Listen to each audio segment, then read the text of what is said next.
Сайн байцгаана үзэгчдээ гэрэл түгээн нэвтрүүлгийн 6 дахь дугаар үзэгч та бүхэнд хүрэхэд бэлэн болоод байна. За бид энэ удаагийн нэвтрүүлэгтээ өөртөөгөө тэмцэж, өөрийгөө ялан дийлж, цоо шинээр өөрийгөө бүтээсэн нэгэн бүсгүйтэй үзэгч та бүхнийг уулзах гэж байна.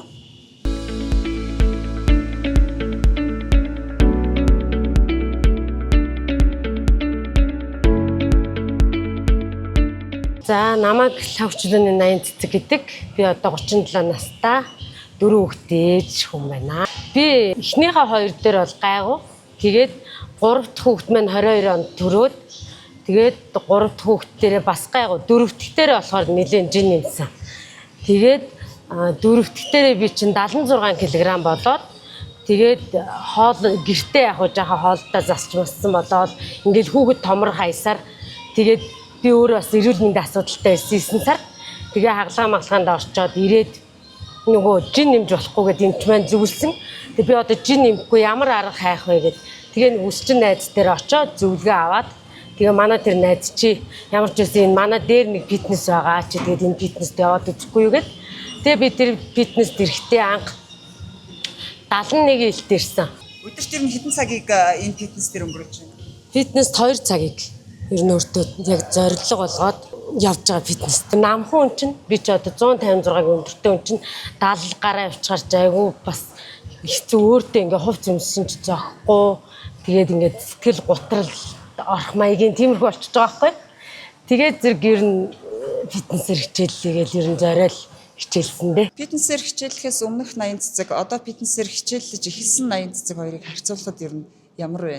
Фитнесээр хичээлдэг байхдаа тэгэл унтаал ямар ч төлөвлөгөө байхгүй тэгдэгс нөхгүй. Тэгээ одоо фитнесээр хичээлэхээр болохоор өглөө би чинь өглөө 6 цагт 6:30 дасгал руу орно шүү гэдэг юм толгоонд авцсан байгаа байхгүй. Жишээ нь ингээм амир унтдаг байсан гэж байна. Одоо бол унтдаггүй болсон юм байна. Энэ бол ялгаа.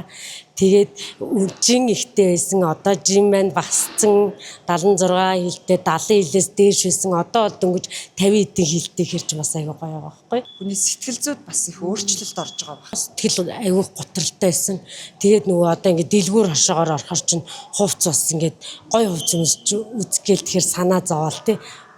Тэгэл ингээл энэ тэндээс юм унжаал хариу унжаал харч бас санаа зоо. Тэгээд одоо нөгөө дэлгүүрт ороод хувц өмсгөчлөг гээл орчих нэг гой цаанаасаа тэгэл ийм жижиг юм чин чам таарах юм байна. Хүүхдээ ярьзмаар байсан ч гэсэн таарна гээл. За 80 цэцгийн хувьд бол бас жингээ одоо хамгийн сайн хасч чадсан энэ утгаараа бас тэмцээний ялагч болж мөнгөн шагнал бүртээд тэгээд тэрийгээр одоо хүүхдийнхээ одонгийн дээлийг оюулж исэн гэж ингэж ярьжсэн. Тухайн үед тэмцээнд одоо орсон мэдрэмж ямар байсан бэ? Яаж явж байгаад энэ тэмцээнд орё гэсэн шийдвэрээ гаргасан бэ? Би багш дээрээ 71 кг жинтэй ирсэн. Тэгээ ганцаарчилж багш авдаг гэсэн байхгүй. Даваад орж багш тий. Тэгээ би 71-ээс 66 кг болсон.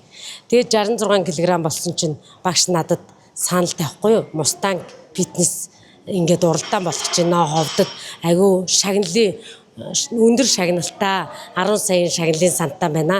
Нэгдүгээр нь 5 сая, хоёрдугаар нь тийм гэдэг байхгүй. Тэгэн гутан зэрэг би та орох уу гэдгсэн. 500 сая төгрөгийн бооцоотой гэдэг байхгүй. Тэгээд тэр өдөр надад 500 сая төгрөг байдгүй. Тэгэн гутан зэрэг за ямар ч хэлсэн бодъё гэчээ. Тэгээд тэр өдөр гэртээ очиод байжсэн чинь манай аав ээж хоёр ирээд манад ирээд хоол идээд тэгээд бид гэдэг байхгүй би нэг тэмцээнд ормоор энэ даан шагналын сан өндөр юм а 500 мянга гэж ингэдэгсэн чинь манай нөхөр чи тэрэнд орж яад тий тэр чинь 100 гаруй хилтэй хүмүүс айгүйх оролцож чинь тэд нар л яална чи ингээд 66 7 хилтэй чи юу гэж яалдیں۔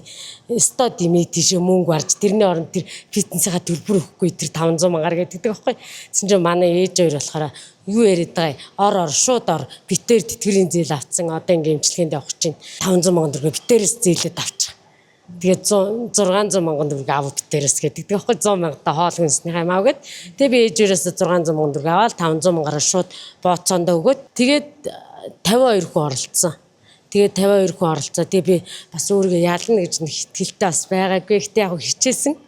Мэдээж 28 хоног чинь бас нэлээд чанга штэ. Тэгээ 28 хоног хичээгээд 28 хоногийн дотор 14 хил хассан. 13 800 г бас 14 хил хассан байхгүй. Тэгээд 14 хил хасаад тэгэл тэр миний хамгийн гоё мөчүүд байсан.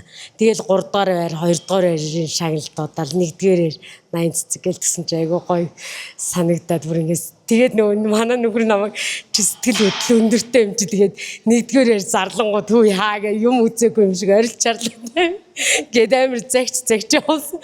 Тэгээ би сэтгэл хөдлөл амир сайн бариад тэр өдөр багш руугаа залгаа хэлгэсэн чи багш утас олбогддгоо чат хийсэн чи багш фэйсбүүк дээр ахгүй ууланд нийт нөгөө хагсаа болгонд ууланд алхдаг байхгүй.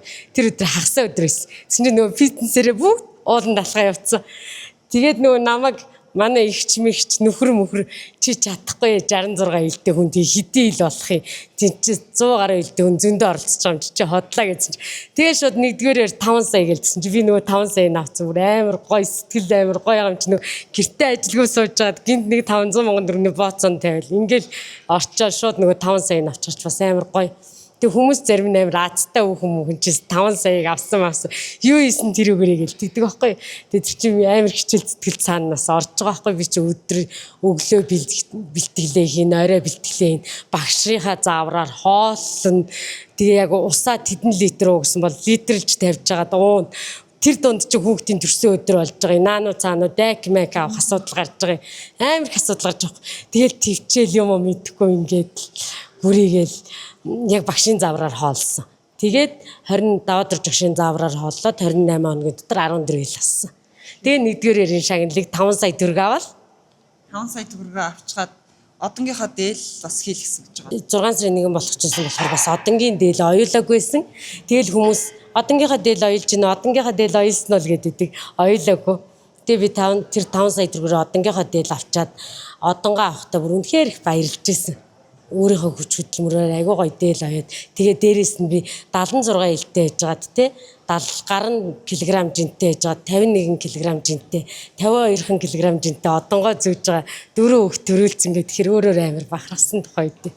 Миний одонгийн найраар манай фитнесийн хамт олон бүгд очсон бас айгуу гоё дурсамжтай тэгээ багш маань шавнараа дагуулад би урьсан. Тэгээ би ингээ гоё хамт олонтой болсон, найз нөхөдтэй болсон, миний бизнес өргөжсөн. Айгуу гоё. Өөртөө цоор шин эргэлтийг, цоор шин 80 цэцгийг бүтээж чадсан байна. Тий. Тэгээд өөрөө бас ингээд гоё гэр бүлийнхаа эрүүл мэндэд маш том хөрөнгө оруулсан би гэж өөрийгөө бодож байна. Багшийнхаа ачаар те фитнест явсныхаа энэ фитнест хөлөө тавьсныхаа ачаар гэр бүлийнхаа хоолтонд анхаардаг боллоо. Тэгээд найз нөхөд ихтэй болж гин энд яваа те бас гоё олонтой танилцаад ганцаараа гэртээ гутраад суух биш. Ганцаараа гутрах завгүй гоё алхалтай хийгээд фитнес дасгалаа хийгээд анх бүртгүүлэх гээд очисон чи тэгээд бас нэлээд жинтэй хүмүүс бас яг л манай гэр бүлийг нийлдгэр 100 гаруй жинтэй хүмүүс байсан. Тэгээд би бас тэр дунд айсан бас яана одоо би одоо 500 мянган төгрөг шатчих яа гэж бодоод төрүүлэх ч юм уугүй ч юм билүү одоо яана нөгөө ээжээрээс авсан мөнгөө чадах юм болов уу гэж бодоод би бас сайн багш юм боёнд бас төрүүлсэн энэ тэмцээндээ тэгээд нөгөө багш нөгөө баян хүүе дасгалдаа ирээч яаваа ивэ гэдээ бас чанга үедээ чанга манай багш чинь тэгээд ер нь сайн багшийн ачаар л бас хүн жингээ бас сайн хасдаг юм билээ.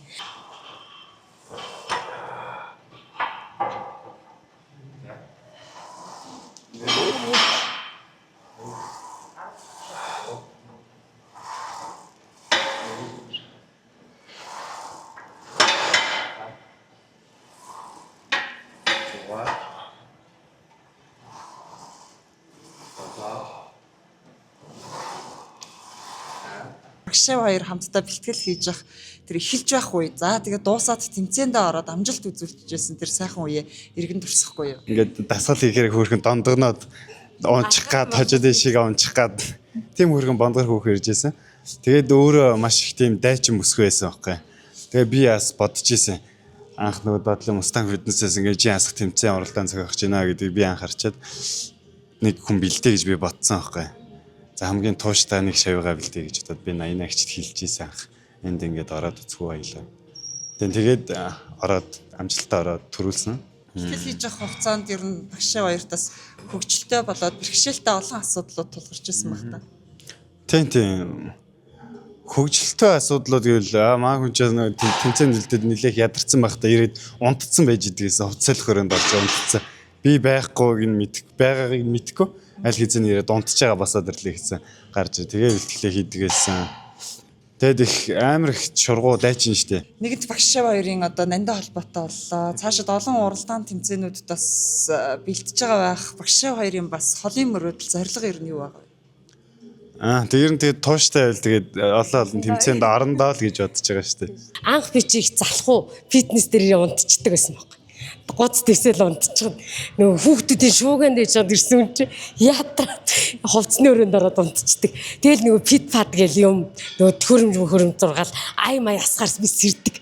Тэгээ бүр би цонхыг хаачаад хаалгыг хаачаад заримдаа юмар дарчаад унтчихдаг байсан фитнесийн нөгөө эмэгтэйчүүдийн өрөөгөө. Мөнгө авсан юм амар урамтай болчихсон юм л шүү дээ. Тэгэд ингээд амар урамтай болсон чинь ингээд фитнестэй тооштой болсон. Өдөр болгоё гэмээр санагдаад Ингээл хитрхи их одоо орон гэрийнхээ ажилт гэдэг юм анхаарал авах юм бол нөгөө хүмүүс маань ч гэсэн ээж нь нэг ганц цаг 2 цаг магадгүй бүр нэг 10 минут гараад ирэхэд хүртэлгүй хайччихва чи яачва гэж ээжээ яачва гэдэг шүү дээ. Тэгэхээр одоо ингээд өдөр болгон фитнест яваад эхлэхээр гэрийнхэн чи ойлгоод ээж нөгөө л одоо дуртай зүйлээ хийж гин гэдэг ойлгоод хүлээн зөвшөөрөд эхэлж байгаа байх. яг тэгж байгаа. Одоо нөгөө манай хоёр ч өөрсдөө бас манай охин бүжгийн дугуйланд явдаг.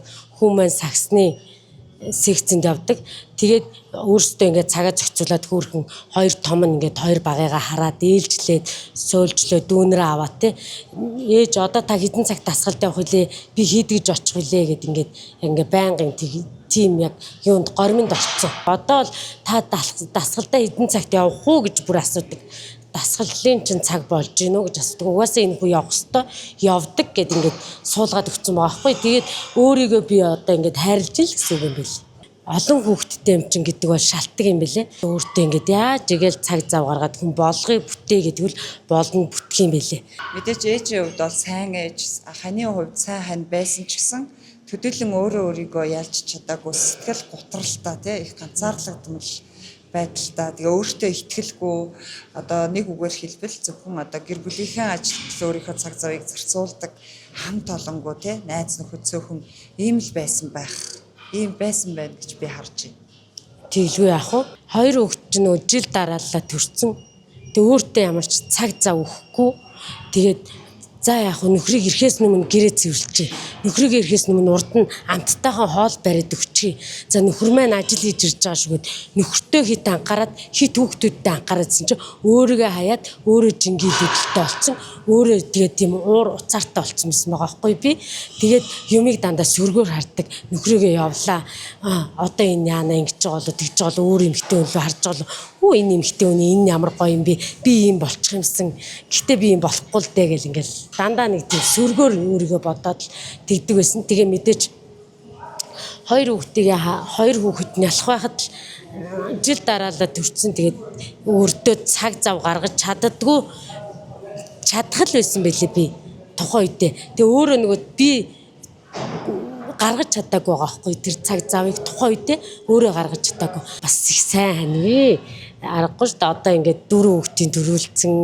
Тэгээ би чи ингээд бас тухайн үед ууртаа уцаартайсэн намайгаас орхиж яваагүй хэр бас сайн залуу нэг бодлын те. Нэг бодлын бас яг намайгаас жингийлүүдэлтэй хахад өө чи угаасаа юм идчихлээд ш дуулжлээд ш чи өчнөө л саяар идээ эцтэй. Чи хизээ тэгжсэн гэж хэлжсэн үе байсан надад. Тийм өчнөө л тэгжсэн чи тэдэн сая дүргэж чиний турсан чи хаана вэ? Чи хизээлээ чи угаасаа турч чадахгүй штэ. Чи одоо фитнес бүртгүүлээ яад тий. Турч чадахгүйс чи ингээл байж л та. Хин чамаа голоод байгаа юм. Цаанаа голж л байгаа ч юм лээ би яаж мэдхий тий. Ингээл наана ингээл гоё юм бүтчин чи гоё юм хотлаа ингээд угаасаа би чи өөрийгөө талан дараас мэдчихэж штэ. Одоо бол гэхдээ нөхрийн хандлага бол өөрчлөгдсөн баха. Шал өөр штэ одоо. Тий тэгэл одоо бол тэгэл би дасгал дээр чи тэр хүүхдээ ингээд зохицуулчих. Би тийм ажилтаа шүү би одоо ингэж ийн гэл тэгэхээр за окей гэл ер нь тийм болцсон. Тэр эмэгтэй хүн нөгөө өөрийнхөө сонирхолтой зүйлийг хийдэг тэгээ хувийн орон зайгаа бас их хамгаалдаг байх хэрэгтэй юм шиг санагдаад байгаа юм л та. Тий яг зөв наадах ч яг зөв байхгүй. Би бас нөгөө хувийн орон зайгаа хамгаалдаггүй. Тэгээд өөрийнхөө сонирхсан юугаа хийдгүү байсан юм билээ. Бүх юмыг л үр хөвгтдээ хань ижилтэй зориулдаг байсан юм билээ. Одоо тэгээд өөртөө ер нь зориулаад байгаа. Ер нь өөрийгөө хайрлаж хүнийг хайрлах юм билээ шүү дээ. Хүн чинь ер нь жоохон юм сонсоод үзээд найз нөхдөд болоод тэгээд ирэхээрээ бас миний хандлага ч гэсэн өөртөө хандлага маань бас өөрчлөгдөж эхэлж байгаа байхгүй юу? Одоо миний энэ зарцуулж байгаа цаг хугацаа бол би өөрийнхөө төлөө эрүүл мэндийнхаа төлөө зарцуулж ийн гэж байна. Би эрүүл ээжж манай хүүхдүүд эрүүл байна те. Тэгжээж бас манай гэр бүлийн санхүү тогтворч байх. Тэгэхгүй бол би эрүүл бус те. Би өвдөөл ингээл хавгнаал жинхийлүүдэлтэй болол явал мэдээж хавангийн юмнээс ахуулаад ингээл санхүүд ч гэсэн охиролтой болов. Манай ээж бол 7 хүүхдийг төрүүлж өсгсөн. Маш мундаг хүн байгаа. Тэгээ ээжтэй би маш хайртай. Ээжигээ битэн өвдөөсөө бидний хажууд урт удаа наслаасаа гэж хүсэж байна. Ээж хоёроо. Мэдээж аав маань бас мундаг хүн байгаа. Аавыг маань нутаг усных нь андахгүй. Тэгээд манай аав бол их зөөлөн хүн. Хүүхдтэй нэг ч хатуу хэлж байгаагүй биднэрт. Ерөөсө хатуу хэл хүүхдээ буруу өсгөлөө хатуу хэлсэнгүүгээ тэгдэг те. Хүүхдийг хатуу үг биднэрт ерөөсөө ээж өөрийгөө би лав чанга дуугаар муудалцж яхахыг харж байгаагүй. Би бас айгу мундаг хадмуудтай. Манай хадам эгч нар бол манай дээрээ бас те дутуу хөтөг нөхөөл хийж өгөөл бэлдээл биднэрээ битүүрийн амьдралд бол маш их тус болдог. Бас мундаг сайн хадмуудтай би бас сайхан увс нутгийн манай нөхөр увс нутгийн. Тэгээ би холын сайхан хадмуудтай бас их хайртай, ээжтэй, аавдаа бас их хайртай. Та хоёр минь урт удаан наслаарай л гэж хэлээ да ээж өөртөө. Энэ ихч нөгөө миний 10,000 алхалтыг зааж өгсөн ихч мэн байгаа. Нөгөө миний жин хөдлөхгүй нэ гэдгсэн. Тэгээ энэ ихч таны жин яаж хөдөлсөн гэсэн чинь 10,000 алхсан чи хөдөлж ийн. Аас амар хүлсэн мүснэ гарсан 10,000. Тэнгууд нь маргааш нь би дуурайгаад 10,000 алхалт хийж байгаа байхгүй. 2017 оноос хойшоо ерөнхийдөө нөгөө нурууны бэртэл авцсан байсан учраас хөдөлгөөний хязгаарлалтай байсан. Жингийн илүүдэл 68 кг-ээс одоо 13 кг асгдсан байгаа. Өглөөний цагийг л ашигладаг да. Манай энэ ихч 7 хүүхдийн ээжээ ийм гоё битэй. Тий 7 хүүхдээ ээж. Амар мундаг бид нар чи ингээд ээжүүд чи ингээд нэгнээс үлгэр дөрөөл аваад тий ингүүл чин хасна ингүүл гоё олно ингүүл галбирчин гэж хэдүүлээ чи ярьж өгнө штэ. Айгуу гоё. Өглөө 6-аас орой 10 хүртэл байдаг байхгүй. Тэгээ дуртай цагтаа ирдэг бид нар. Ажлаа зэгцүүлээд юм. Санаа зовхон байхгүй. Яг л өөртөө болсон процессыг бүгднийгээ хуваалцаж жилэн далангуй ярилцдагтай амар их гоё байдаг. Энд орж ирээд маш их ирч хүчийг аваа гардаг та. Тэгээд нөгөө нэг сэтгэл санаа тавгүй болохоор дасгалаа гэж фул болчихсон шүү дээ. Гоё болчтой шүү дээ.